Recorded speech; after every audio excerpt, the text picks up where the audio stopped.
आप लोगों ने ऐसे बहुत सारे वीडियोस देखे होंगे बहुत अच्छे अच्छे एजुकेटर्स के, जिसमें वो बताते हैं कि हम पेपर लीक कर रहे हैं। एग्जाम से एक रात पहले या एक हफ्ता पहले पेपर लीक हो गया। पहली बात, उन सब अच्छे एजुकेटर्स को कोई हेट नहीं, पर पेपर सेटर पेपर लीकर से बड़ा होता है। और आपने देखा भी होगा कि कई बार पेपर लीक करने वाले जब पेपर को बताते हैं और उसके बाद पेपर कुछ और ही आ जाता है, तो फिर जनता गुस्सा हो जाती है। तो एक्चुअली पेपर लीकर के माइंडसेट में हमें नहीं जाना है कि पेपर लीक कर दो, पेपर पहले से पता चल जाए क्या है। नहीं नहीं, अगर हम पेपर सेटर के माइंडसेट में घुसेंगे ना कि पेपर सेट कैसे हो रहा है, तो हम एग्जाम में जो भी क्वेश्चन है वो हम पहले से प्रिडिक्ट कर पाएंगे कि अच्छा ये हो रहा है, इस क्वेश्चन में ऐसा लगाना है। तो पहली बात, no hate to all those awesome educators. हम लोग बात कर रहे हैं कि पेपर सेटर के माइंडसेट में किस तरह से घुसा जाए। ये वीडियो आपको एक पेपर सेटर के नजरिए से सोचना सिखाएगा कि अगर कोई भी क्वेश्चन आया है तो उसमें क्या थॉट प्रोसेस लगी है। और ये आपकी क्लिकिंग पावर के लिए बहुत अच्छा है। जो बच्चे इससे परेशान होते हैं ना कि भाई मैं क्वेश्चन देखता हूं, मुझे क्लिक नहीं हो रहा है, मैं पहचान नहीं पाता हूं, पढ़ता खूब हूं, नंबर नहीं आ रहे, उनके लिए आज का वीडियो बहुत एसेंशियल है। क्योंकि उनको समझ में आएगा कि एग्जाम में किसी भी क्वेश्चन के अंदर पेपर सेटर ने क्या माइंडसेट लगा रखा है। तो चलिए आगे चलते हैं। ये जो क्वेश्चन है ये मैंने रेडिट पर देखा और I found this on Reddit. तो ये क्वेश्चन मेरा नहीं है, क्वेश्चन किसी बच्चे का है और उस बच्चे का ये ओरिजिनल क्वेश्चन है। तो first of all full credit to that kid जिसने ये क्वेश्चन बनाया। तो ये क्वेश्चन है। अब ये क्वेश्चन को देख के मैं ये जरूर कहना चाहूंगा कि ये क्वेश्चन के लिए गुड एफर्ट, एक बच्चे ने क्वेश्चन बनाया, but this is not JEE level. ऐसा क्यों नहीं है? जब हम इसको सॉल्व करेंगे आप इस बात को समझ पाएंगे कि ये जेई लेवल क्यों नहीं है। और जेई में ऐसा क्यों नहीं आएगा, स्पेशली हम जेई एडवांस की बात करें, और कैसे हम इस क्वेश्चन को मॉडिफाई करके किस तरह से हम पेपर सेटर के माइंडसेट में घुसेंगे, और इसमें क्या क्या कमियां हैं जिसकी वजह से एक पेपर सेटर इस क्वेश्चन को इस तरह से नहीं पूछेगा और क्या थॉट उसके दिमाग में जाती है। तो ये दोनों चीजें हमें देखनी है। Although good effort for this paper. ये वीडियो बहुत इंपॉर्टेंट है हर जेई एस्पिरेंट के लिए जो जेई एडवांस में या मेंस में भी एक अच्छी रैंक चाहता है। तो उसको एंड तक देखिएगा। This is not just about solving the question, it is even beyond. This is not about कि कौन सी चीज इंपॉर्टेंट है पेपर में, कौन सी नहीं है, क्या आएगी, नहीं। It is about to understand कि भाई जब क्वेश्चन क्रिएट होता है तो कोई इंफॉर्मेशन वहां क्यों दी गई है, उसको किस तरह से हम यूज कर सकते हैं। पूरा खेल यही है। तो आइए चलिए आगे चलते हैं। पहले हम इस क्वेश्चन को सॉल्व करेंगे और फिर हम पेपर सेटर का माइंडसेट इसके थ्रू हैक करेंगे। तो पहले इस क्वेश्चन को सॉल्व कर देता हूं कि ये ऊपर वाली एक इक्वेशन है, x cube minus 2026 x plus 2025 upon x minus 1 है। क्लियरली सम ऑफ कोफिशिएंट 0 आ रहा है इसमें, तो इसमें एक्स माइनस 1 एक फैक्टर निकल के आएगा, तो इसलिए मैंने एक्स माइनस 1 एक फैक्टर निकाल लिया जो ऊपर नीचे से कैंसिल हो गया। अल्टीमेटली ये आ गया। और इसमें अब ये √2 की पावर 22 है तो ये 2 की पावर 11 बन गया। सिंप्लीफाई करके ये आंसर आ रहा है। तो x square plus x plus 1 equal to 0। तो वो जो अल्फा जिस रूट की बात की जा रही है कि alpha be the root of this equation और अल्फा की फॉर्म में एक्सप्रेशन दिया जाए, देख लीजिए ये इक्वेशन जो दी गई है, ये एक्स में एक इक्वेशन, इसका एक रूट अल्फा है और अल्फा की फॉर्म में एक्सप्रेशन गिवन है और हमें इस चीज की वैल्यू निकालनी है। अब पहली वाली इक्वेशन सॉल्व करके बड़े मजे से एक्स का आंसर अल्फा यानी अल्फा का आंसर ओमेगा आ जाता है, जो कि हम बड़े आराम से निकाल सकते हैं। उसके बाद अगर हम आगे चलें कि अब अल्फा को ओमेगा हम सेकंड इक्वेशन में डाल देते हैं, तो सिंप्लीफाई करके 2n is equal to 2 raise power 7, तो n शायद 2 रेज़ पावर 6 64 आता है। कैलकुलेशन चेक कर लीजिएगा। और जो तीसरी चीज है, जब n को 64 हम तीसरे वाले पार्ट में डालेंगे तो k इक्वल टू 1 टू 64 वो k माइनस ओमेगा और k माइनस ओमेगा स्क्वायर का मल्टीप्लीकेशन है। तो k square plus k plus 1 हो गया, तो समेशन का क्वेश्चन बन गया और हम आंसर निकाल सकते हैं। मैं कैलकुलेशन में नहीं जा रहा हूं क्योंकि मेरा पर्पस कैलकुलेशन है भी नहीं। हमारा पर्पस है इस क्वेश्चन को एक जेई एडवांस स्टाइल के क्वेश्चन में किस तरह से कन्वर्ट करना। अब इस क्वेश्चन में आप एक चीज देखिए, देयर आर एसेंशियली 3 इंफॉर्मेशन जो इस क्वेश्चन में गिवन है। पहली इंफॉर्मेशन वो इक्वेशन है जिसको सॉल्व करके अल्फा आता है। दूसरी इंफॉर्मेशन है कि उस अल्फा की हेल्प से एन की वैल्यू मिलती है। और तीसरी इंफॉर्मेशन है कि हमें समेशन करना है, तो एन मतलब एक नेचुरल नंबर वगैरह आता होगा, और ये तीसरी इंफॉर्मेशन जिसमें हमें आंसर निकालना है। ये 3 इंफॉर्मेशन से इस क्वेश्चन का सर्किट कनेक्टेड है, एक के बाद एक के बाद एक। ये तीनों ऐसे कनेक्टेड है। अब इस तरह के कनेक्शन में क्या क्या समस्याएं हैं।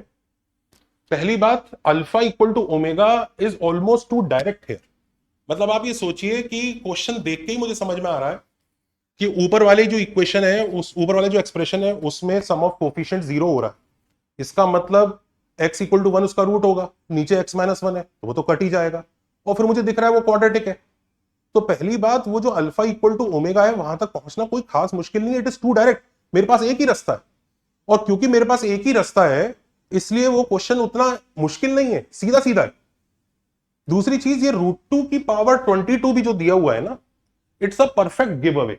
मतलब आप √2 है, एक ऐसा नंबर है जिसकी पावर हाफ है 2 की, और ऊपर आप इवन नंबर दे रहे हैं, तो वो सिर्फ बढ़ाने के लिए दिया जा रहा है।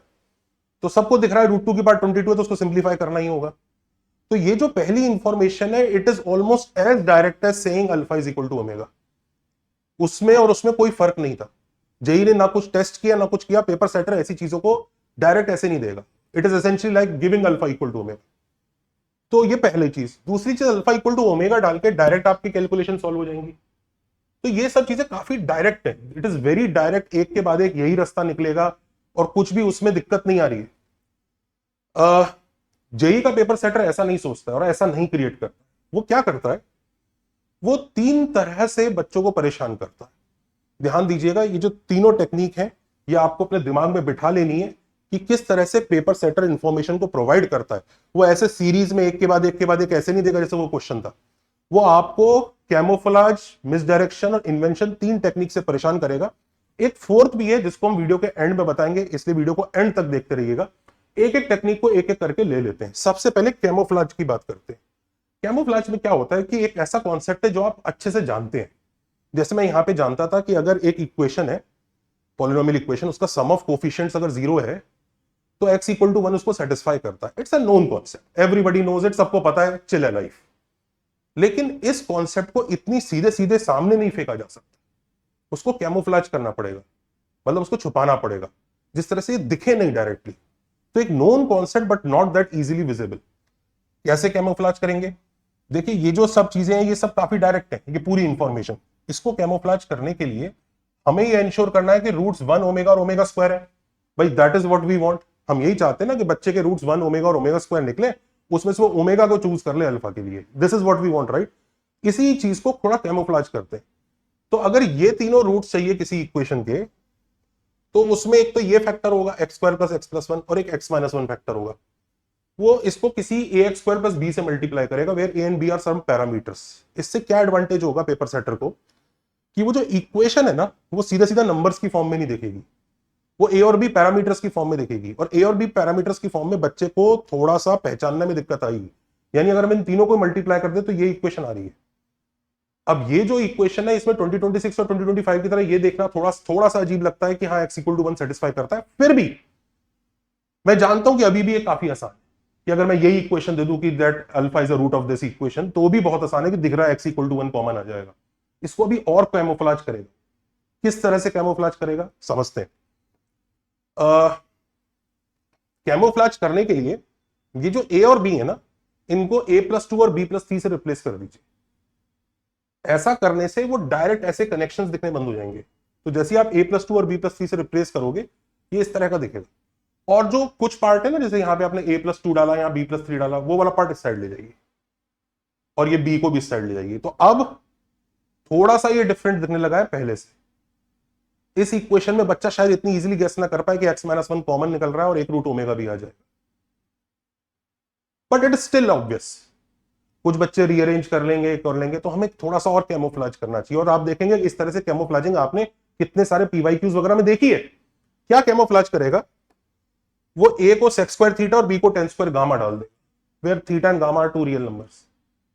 जैसे ही वो ऐसा पुट करेगा तो देखिए ये इक्वेशन इस तरह से बन जाएगी। अब देखिए सेक्स स्क्वायर थीटा प्लस 2 है, which is same as tan square theta plus 3। तो tan square theta plus 3 x की power 6 x square gamma plus 2 x cube. ये इक्वेशन ऐसी बन गई और ये परफेक्टली कैमोफ्लेज्ड है। बहुत कम बच्चे होंगे जिनके अंदर ये थॉट भी आएगा कि मैं एक बार देख लूं कि x इक्वल टू 1 इसको सेटिस्फाई कर रहा है। अगर सीधा ये बोला गया है कि alpha is equal to 1 be a part of this equation, be a root of this equation, और बच्चा सोच रहा है कि मैं इसको सॉल्व कर लूंगा, फैक्टराइज कर लूंगा, it is a very not a direct thought. ये डायरेक्ट थॉट जैसा नहीं है। अब ये डायरेक्ट थॉट नहीं है, थोड़ा सा एक लेवल उसको और आगे ले जाते। हमें इसके रूट्स हमें पता है x equal to 1, x equal to omega, x equal to omega square, और ये वाला जो फैक्टर आ रहा था ना इसकी वजह से भी रूट्स आएंगे। हमें इंश्योर करना है कि वो अल्फा इक्वल टू ओमेगा तक पहुंचे, उसमें यानी अल्फा इक्वल टू 1 रिजेक्ट करना है, और ये वाले जो रूट्स आएंगे इनको भी रिजेक्ट करवाना है। इनको रिजेक्ट कराने के लिए सबसे पहले तो वो अल्फा अकेले रूट की जगह बोले alpha and beta are distinct roots, क्योंकि देखो दो अलग अलग रूट्स हैं। अब वो 1 ओमेगा भी ले सकता है, 1 ओमेगा स्क्वायर भी हो सकता है डिस्टिंक्ट रूट्स में, और ओमेगा ओमेगा स्क्वायर भी हो सकता है, और इसके वाले डिस्टिंक्ट रूट्स भी आ सकते हैं, इसमें से भी दो डिस्टिंक्ट रूट्स आएंगे। तो उसने कहा है कि alpha beta are two distinct roots such that alpha beta का मल्टीप्लीकेशन 1 है। तो उसकी वजह से ओमेगा और ओमेगा स्क्वायर तो दिख रहे हैं यहां पे, ये किसी और के साथ मल्टीप्लाई करके डिस्टिंक्ट के साथ 1 नहीं बनाएगा। ये अभी भी शायद 1 बना सकता होगा, इसको भी प्रिवेंट करना है कि ये 1 ना बने। किस तरह से? अब अगर हम डायरेक्टली दे देंगे कि this quantity is greater than this, ऐसा करके जगह let us give this box of 10 square gamma plus 3 which is basically b plus 3 upon sec square theta plus 2 का box greater than equal to 5 है, यानी this upon this हमेशा 5 या उससे बड़ा होगा। तो वो जो दो रूट्स आएंगे उन दोनों रूट्स का मल्टीप्लीकेशन कभी 1 हो ही नहीं सकता। तो इसका मतलब इसके जो टोटल 6 रूट्स आ रहे हैं, एक इधर से, दो इधर से और दो इधर से, अगर उसमें से दो डिस्टिंक्ट रूट्स ढूंढे जाए अल्फा और बीटा जिनका मल्टीप्लीकेशन 1 हो, तो वो इसके वाले ही होंगे ओमेगा और ओमेगा स्क्वायर। तो अगर ये इंफॉर्मेशन हमने कंबाइन कर दी इन्फो 1 कि ये एक इक्वेशन है जिसके अल्फा बीटा डिस्टिंक्ट रूट्स हैं such that alpha beta is equal to 1 और ये दिया हुआ है, तो इन्फो 1 आपकी कैमोफ्लेज हो चुकी है। बहुत कम बच्चे इस कैमोफ्लेज को पकड़कर एक्चुअली यहां तक पहुंच पाएंगे कि अल्फा जो है आपका ओमेगा है, बहुत कम बच्चे। और यही पेपर सेटर का माइंडसेट है। तो आपको एग्जाम में जब ऐसे बड़े बड़े एक्सप्रेशंस दिखे ना, तो आपको सबसे पहले सोचना चाहिए कहीं यहां पर कुछ कैमोफ्लेजिंग तो नहीं हो रही है, कहीं ऐसा तो नहीं हो रहा है कि भाई कि एक सीधी सी चीज को उसने दो कुछ कुछ एक्स्ट्रा सब्स्टिट्यूशन वगैरह करके बड़ा बना रखा है और उसकी वजह से परेशान कर रहा है वो। So that is the first learning we must have कि पेपर सेटर कैमोफ्लेजेस। आप जी एडवांस का पीवाईक्यूज उठाइए, आपको तुरंत दिख जाएगा। वो डायरेक्ट नहीं दे रहा है, वो ऐसा नहीं बताएगा ये फंक्शन साइन 2 थीटा है, वो एक अलग सी सीरीज दे देगा और बोलेगा उसका समेशन करके फंक्शन आता है और वो फंक्शन साइन 2 थीटा बन जाएगा। वो डायरेक्ट इस तरह से नहीं करेगा, वो कुछ ना कुछ आपकी नोन इंफॉर्मेशन है उसको इस तरह से हाइड करने की कोशिश करेगा। That is the first information. चलिए दूसरी इंफॉर्मेशन की तरफ चलते हैं, विच इज ये कि अल्फा इक्वल टू ओमेगा यहां सब्स्टिट्यूट करो तो एन की वैल्यू आ जाती है। यहां पर हम दूसरी टेक्निक यूज करेंगे जो पेपर सेटर यूज करते हैं, which is miss direction. Miss direction camouflage से कैसे डिफरेंट है? कैमोफ्लेज क्या है? हमारा जो नोन फंडा होता है उसी के ऊपर ही कुछ इस तरह से चीजें लगाओ कि बच्चा उसको पहचान ना पाए कि यहां पर वही फंडा लग रहा है। जैसे हमने वो बड़ी सी इक्वेशन बना दी, बच्चा नहीं पहचान पा रहा होगा उसमें x इक्वल टू 1 सेटिस्फाई कर रहा है, सो वो कैमोफ्लेजिंग है। लेकिन मिस डायरेक्शन और ही अलग लेवल का खेल है। कुछ ऐसा करो कि बच्चे को वहां से सीधा रास्ता ना दिखे। जैसे फॉर एग्जाम्पल यहां पर अल्फा इक्वल टू ओमेगा डालना एकदम सीधा रास्ता है और कुछ करने की जरूरत ही नहीं है और कुछ सोचने की जरूरत नहीं है। जब और कुछ सोचने की भी जरूरत नहीं है तो वो एकदम सीधा सीधा रास्ता हो गया। कुछ ऐसा करो कि यहां पर बच्चे के दिमाग में 2-3 ऑल्टरनेट रूट्स क्रिएट हो जाए खटाक से कि ये भी कर सकता हूं, ये भी कर सकता हूं, ये भी कर सकता हूं, वहीं पे क्वेश्चन कंफ्यूजिंग स्टार्ट हो जाएगा। तो the moment you have to create an alternate routes जिसमें से बच्चे को चूज करना पड़ेगा ये जाऊं या ये जाऊं, दैट इज मिस डायरेक्शन। उसमें से एक असली वाला होगा, बाकी सब नकली होंगे। तो हम इसको थोड़ा मिस डायरेक्शन डालने की कोशिश करते हैं, which is the concept number 2। किस तरह से डालेंगे कि n इक्वल टू 64 है, हमें अल्फा इक्वल टू ओमेगा रखना है और हमें ये हिंट भी नहीं लगने देना कि अल्फा नॉन रियल है, क्योंकि अगर नॉन रियल की हिंट भी उसको लग गई वो समझ जाएगा वो नॉन रूट्स ऑफ यूनिटी वगैरह में से कुछ होगा, और उससे हमें n इक्वल टू 64 तक भी पहुंचना है। क्या क्या यूज कर सकता है? अल्फा और बीटा दोनों का मॉड 1 है तो उनका इस्तेमाल किया जा सकता है। एक तरीका ये है। तो एक तरीका मेरे दिमाग में आता है कि पेपर सेटर कुछ इस तरह का खेल खेल सकते हैं कि m be the greatest real number such that mod of m minus mod alpha plus mod of m plus mod beta is equal to 2 mod alpha by beta. ये एसेंशियली कुछ है नहीं, ये है mod of m minus mod alpha 1 है, mod of m minus mod beta वो भी 1 है, और ये 2 मॉड अल्फा बाय बीटा ये भी 1 है। इसको सेटिस्फाई करने वाला आप सब जानते हैं, अगर मैं y वर्सेस m का ग्राफ बनाता हूं तो ये इस तरह का ग्राफ बनता है बकेट शेप, जिसमें 1 और -1 के बीच में ये जो हाइट रीच करेगा ये 2 रीच करेगा और उसके बाद ऊपर ऊपर जाएगा। हमें इक्वल टू 2 के सॉल्यूशन बोले तो इक्वल टू 2 का सॉल्यूशन इस लाइन पे आएगा और उसने कहा m is the maximum real number जो ये काम कर सकता है, तो m इक्वल टू 1 मिल रहा है, तो उसे m इक्वल टू 1 मिल गया, तो वो बोल सकता है n is 64m। This is what can be done, this is one way out. और अच्छा है, मिस डायरेक्शन इसमें छोटी सी है कि बच्चा मॉड को देख के शायद मॉड एक्सपैंड करने की कोशिश करेगा, केसेस लेने की कोशिश करेगा, कंडीशंस लगाने की कोशिश करेगा। क्या ये बेस्ट मिस डायरेक्शन है, वो हमें सोचना पड़ेगा। m इक्वल टू 1 के बाद n 64m ले लिया जाए, तो ये इस तरह से क्वेश्चन अगर कंबाइन किया जाए तो ऐसा बनेगा। अब अच्छा, अगर क्वेश्चन ऐसा बन रहा है तो भी अभी जेई जैसा नहीं है। ये जेई जैसा क्यों नहीं है? क्योंकि ये काफी लॉन्ग हो गया और क्रैम्प हो गया। आप चीजें भरे जा रहे हैं, भरे जा रहे हैं, भरे जा रहे हैं। देखो, हमें एक बेटर मिस डायरेक्शन चाहिए जो n इक्वल टू 64 तक पहुंचा है। उसमें इतनी मिस डायरेक्शन नहीं है, उसमें कई बच्चे पहचान लेंगे कि अच्छा वो ऐसा वाला ग्राफ की बात हो रही है। एलिगेंस इस चीज में है कि मिस डायरेक्शन हो पर एक नया सब क्वेश्चन ना बना दो यार।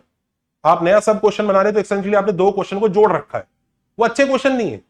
उसमें बच्चा परेशान नहीं होगा, बच्चे को पता है पहला पार्ट सॉल्व करना है, दूसरा पार्ट अलग से सॉल्व करना है, हो जाएगा। मिस डायरेक्शन तब है कि जब आप एग्जिस्टिंग इंफॉर्मेशन से ही उसको परेशान करो। तो हम कुछ कुछ ऐसा करते हैं कि हम इसको डिस्कार्ड करते हैं, ये इतना मजेदार नहीं है। एग्जिस्टिंग इंफॉर्मेशन से कैसे हम इसको परेशान करेंगे? ये जो ऊपर इक्वेशन है ना, इसी को यूज करते हैं। और इससे क्या फायदा होगा, इसकी इक्वेशन को मैं एक और तरीके से यूज करूंगा तो बच्चे के दिमाग में ये थॉट और पीछे चला जाएगा कि इसे फैक्टराइज करके x-1 कॉमन निकाल लेता हूं। ये थॉट और पीछे चला जाएगा क्योंकि आप इसके बारे में वो और चीजें करने लगेगा कि अच्छा ये भी तो हो रहा है। जब तक ये अकेली पड़ी हुई है तब तक लोगों को ऐसा लगता रहेगा कि हाँ यार ये तो फैक्टराइज हो जाएगी शायद। तो इसी में देखिए जरा, let m be the maximum number of real roots of this equation for all values of theta and gamma. आप ध्यान दीजिए, वो फैक्टराइज हो गया था, 6 रूट निकले थे। एक 1 था, एक ओमेगा और ओमेगा स्क्वायर थे, और एक वो दो गंदे गंदे रूट्स थे जिनका प्रोडक्ट ऑफ द रूट्स 5 या उससे बड़ा ही रहने वाला था, और वो नॉन रियल थे क्योंकि दोनों वो पॉजिटिव है।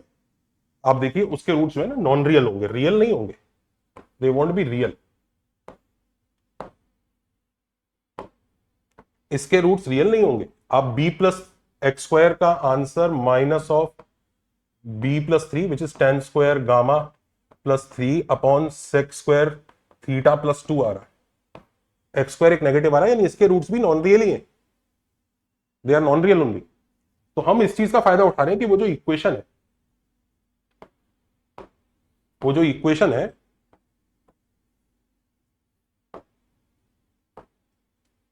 उसके m be the maximum number of real roots for all values of theta and gamma. ये जो सेंटेंस है ना, इस सेंटेंस ने इस क्वेश्चन को एक अलग ही लेवल पे पहुंचा दिया है। इस सेंटेंस ने इस क्वेश्चन को अलग लेवल पे कैसे पहुंचाया है? पहली चीज, इसमें प्रीमियम लेवल का मिसडायरेक्शन लगा हुआ है। प्रीमियम लेवल का, छोटा मोटा लेवल नहीं, गजब लेवल का। क्या मिसडायरेक्शन है? वो जो for all values of theta and gamma बोल दिया ना, अब बच्चे के दिमाग में ना इस इक्वेशन को लेके फंक्शंस, रेंज, ग्राफ, इन सब चीजों के बारे में थॉट क्रिएट होने लग जाएंगे कि यार फॉर ऑल वैल्यूज बोला है तो क्या रेंज का क्वेश्चन है, किस चीज का क्वेश्चन है? क्लासिक मिसडायरेक्शन, क्या आपके दिमाग में ऑल्टरनेट रूट्स आ रहे हैं। दूसरी चीज, तुक्का मार दूं, फैक्टराइज कर दूं, इस सब से आपने उसको और दूर फेंक दिया। इनफैक्ट हम इस मिसडायरेक्शन को थोड़ा और हाइप अप कर सकते हैं क्योंकि आपने देखा कि the moment we write this, बच्चा कॉम्प्लेक्स नंबर की दुनिया से कैलकुलस की दुनिया में जाने की कोशिश कर रहा है क्योंकि बात कैलकुलस जैसी लग रही है उसको कि हाँ ये तो लगता है कैलकुलस की बात हो रही है, रियल रूट्स वगैरह कुछ कुछ वो हो रहा है। हम इसको थोड़ा और हाइप अप कर देते हैं। हाइप अप कैसे करते हैं? कैलकुलस वाली फील अगर थोड़ी हाइप अप कर दी तो क्वेश्चन और ऐसा होगा कि मिसडायरेक्शन अच्छा बन रहा है। Let m be the max number of real roots of this equation in x belongs to 0 to 5। The moment you write 0 to 5 when the paper setter writes it, इसका मतलब यह है कि बच्चा उस जोन के अंदर की रूट्स की बात कर रहा है। आपने इमीडिएटली इस इक्वेशन में बच्चे को पुश कर दिया कि देख कैलकुलस की डायरेक्शन भी हो सकती है जिसमें तू देखेगा किसके बीच में रूट्स हैं, क्या है। Now the child is very far away from the original की अल्फा तो ओमेगा आ जाएगा। आप इन दोनों को कंबाइन करेंगे ना, कैमोफ्लाज भी हुआ है, मिसडायरेक्शन भी हुई है। और बड़ी क्लेवरता से यहां देखिएगा, ये जो नंबर 5 यहां चूज किया है ना, वो यही वाला 5 चूज किया ये डेलिब्रेट है, क्योंकि एक तीसरा मिसडायरेक्शन यहां होगा कि बच्चा इन दोनों को कनेक्ट करने की कोशिश करेगा कि कहीं कुछ है तो नहीं, कोई आपस में कनेक्शन तो नहीं है, ये 5 आ रहा है तो इसका इससे क्या कनेक्शन है, एंड इट्स वेरी डेलिब्रेट। अब आफ्टर दिस मिसडायरेक्शन हम यहां तक पहुंचे हैं कि ये क्वेश्चन अभी तक काफी अच्छा क्वेश्चन बन गया। तीसरी जो टेक्निक पेपर सेटर्स यूज करते हैं विच इज इन्वेंशन, वो क्या करते हैं कि अब जैसे आपकी इन्फो नंबर 3 है कि आपको इसका समेशन करना है। अब आपको पता है यार ये टू इजी है, के माइनस अल्फा इंटू के माइनस अल्फा स्क्वायर है, वो अल्फा और अल्फा स्क्वायर है, ओमेगा की हिंट दे रहे हैं, उन्हें मल्टीप्लाई करके हम बड़े मजे से ये कर सकते हैं के इंटू के स्क्वायर प्लस के प्लस 1, समेशन निकाल लो। तो टू डायरेक्ट है। इनफैक्ट आप खुद सोचो, अल्फा और अल्फा स्क्वायर इस तरह से देना ऑलमोस्ट एक गिव अवे है कि शायद अल्फा की वैल्यू मिल जाएगी। हम उस गिव अवे को जाना नहीं चाहते। तो दूसरा, इसमें इन्वेंशन जैसा कुछ हुआ ही नहीं, आपको समेशन के फॉर्मूले पता है, वो फॉर्मूले चिपका दोगे। यहीं पे थोड़ा सा इन्वेंशन लगाते हैं। इन्वेंशन क्या लगाते हैं, हम इसको ऐसे लिखते हैं के टाइम्स के cube minus alpha cube plus beta cube. Question change हो गया but it's a better question. Why? Alpha cube plus beta cube उसको थोड़ा तो मिसगाइड भी करेगा कि यार सम ऑफ द रूट्स वगैरह शायद कुछ लगने वाला है, और दूसरी चीज इसमें यह है कि बच्चा सम ऑफ द रूट्स वगैरह की तरफ सोचेगा। दूसरी चीज ये, इसमें समेशन के की पावर 4 भी आ रहा है, जो कई सारे बच्चों को पता भी नहीं होगा, और कई सारे बच्चे डिराइव करना भी नहीं जानते होंगे। डिराइव करने में ज्यादा समय नहीं लगता। कई बच्चों ने समेशन के स्क्वायर और के क्यूब तक का आंसर याद किया, के की पावर 4 याद ही नहीं किया। के की पावर 4 एक लाइन में, एक दो लाइन में डिराइव हो जाता है, तो उनको याद भी नहीं होगा। जिनको नहीं याद है मैं बता देता हूं, समेशन के की पावर 4 का ये आंसर होता है, याद कर लीजिए, ये भी जरूरी है, आना चाहिए। जेई में एक बार ऐसा इंटीग्रेशन का क्वेश्चन आया था जिसके दो मेथड थे। एक मेथड नॉर्मली भी होता है पर वो थोड़ा लेंथी था। समेशन के की पावर 4 जिसको जल्दी याद है वो जल्दी कर पा रहा था, इसको याद रखिए, फायदा करता है। खैर, coming back to the question, अभी तक हमने 3 टेक्निक लगाई कि हमने एग्जिस्टिंग जो इन्फो 1 थी कि अल्फा ओमेगा आता है उसको कैमोफ्लेज किया। हमने दूसरी इंफॉर्मेशन की N64 आना है उसके लिए मिसडायरेक्शन क्रिएट किया, और तीसरा जो चीज निकालने के लिए हमने एक इन्वेंशन करवाने की कोशिश की है बच्चे से कि भाई तू के क्यूब तक के आंसर डालता है पर हमें तो समेशन के की पावर 4 चाहिए। अब इसका बेनिफिट क्या होगा, देखो ये अल्फा और बीटा तो ओमेगा ही है, ओमेगा और ओमेगा स्क्वायर तो 1 और 1 2 ही है, तो एक्चुअली बच्चे को ये निकालना है, ये निकालना है। अब इसको निकालने के लिए समेशन के की पावर 4 चाहिए। अब अभी भी ये जो जेई का क्वेश्चन है, जिस तरह के एडवांस के क्वेश्चन आपको पेपर में दिखते हैं, आपको शक्ल से ही दिख जाता है ये एडवांस टाइप क्वेश्चन है, ये मेंस का अच्छा क्वेश्चन है। एक चीज और लगाते हैं which is the fourth hidden technique, which is compression. Information को रीअरेंज करो।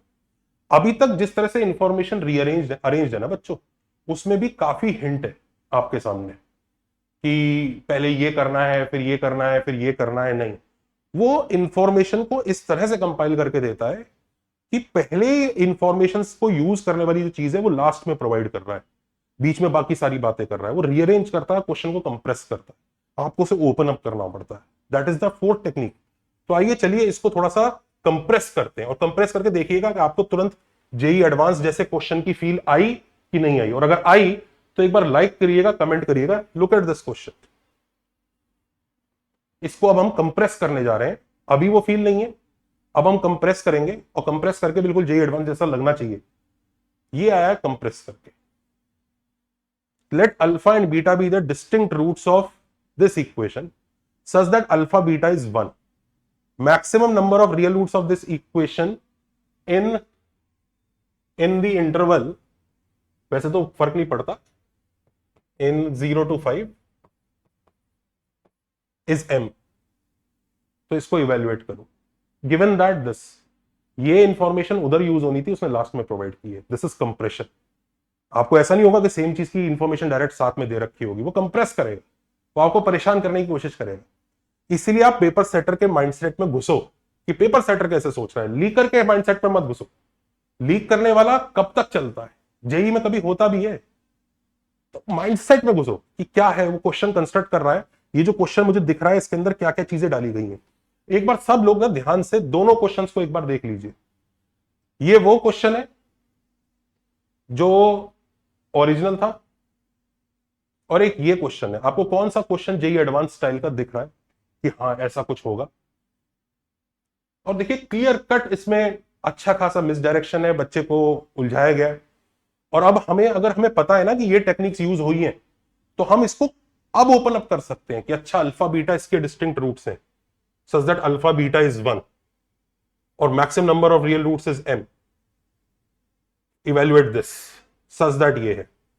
तो अब मेरे दिमाग में थॉट आएगा कि दो ही रूट है अल्फा बीटा जिनका क्यूब बोल रहा है, इसका मतलब उन दो रूट्स। अब देखो समझदार बच्चा ऐसे सोचेगा इसको करने की, एक वैसा बच्चा तो परेशान ही हो जाएगा, यार ये कैसे होगा सॉल्व, अब कैसे सॉल्व करूं, मैं तो परेशान हो गया। उसमें वो कोई भी बच्चा कर लेगा, सीधा सीधा जाना, क्वेश्चन अच्छा है पर सीधा सीधा जाना है।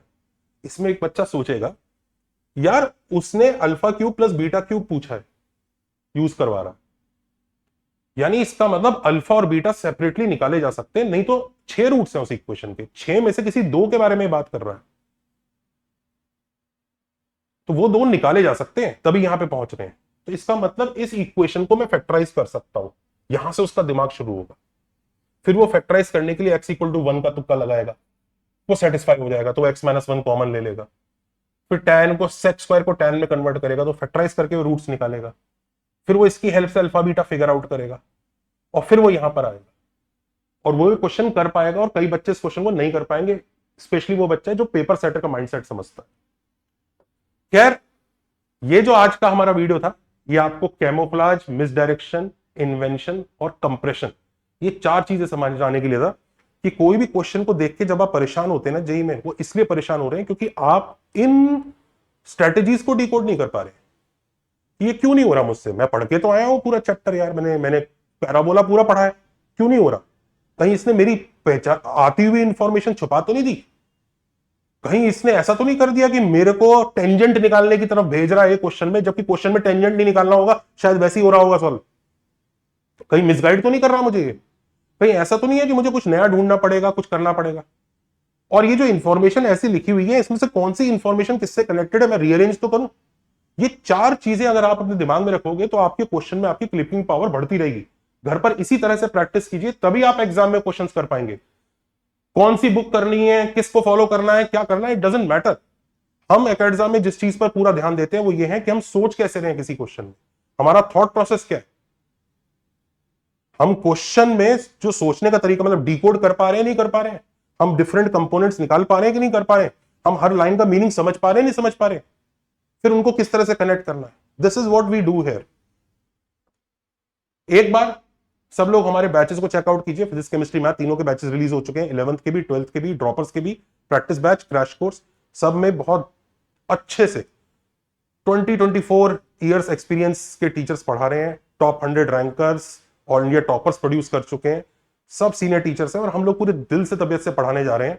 और ये हमारी लाइफ का मिशन है, हमारी लाइफ का मिशन है। आप हमारे मिशन में हमारे साथ जुड़ सकते हैं तो बहुत अच्छा होगा, क्योंकि हमारे लिए आप किसी एक्सेल शीट के ऊपर कोई एक रोल नंबर नहीं है, आप ही हैं जिनके साथ हम अच्छा करना चाहते हैं और वो अच्छा करने के बाद हम दिखाना चाहते हैं कि हमारे एकेडजा सिस्टम से तैयारी ऐसी होती है। जैसे आपका जेई है वैसे ही हमारा भी ये मिशन है। मैं इस मिशन में आपको इनवाइट करता हूं, आइए एक बार चेकआउट कीजिए। और अगर आप किसी अच्छे टीचर से पढ़ रहे हैं, एक बार एकेडजा 2 जरूर चेकआउट कीजिए, वो आपको सेल्फ स्टडी और ऐसी क्लिकिंग पावर वगैरह में हेल्प करने में को इंप्रूव करने में हेल्प कर सकता है। तो एक बार इन चीजों को चेकआउट कीजिए। और वीडियो बनाने में काफी मेहनत लगती है, एक बार लाइक करिए, शेयर कीजिए, सब्सक्राइब कीजिए, कमेंट कीजिए। और आपके फेवरेट टीचर्स वगैरह के बारे में हम कुछ बोल नहीं रहे हैं, अगर फिर भी आपको ट्रोलिंग करनी है तो करिए कमेंट्स में, अच्छा ही हमें एंगेजमेंट मिलेगा, कोई दिक्कत नहीं है। Take care.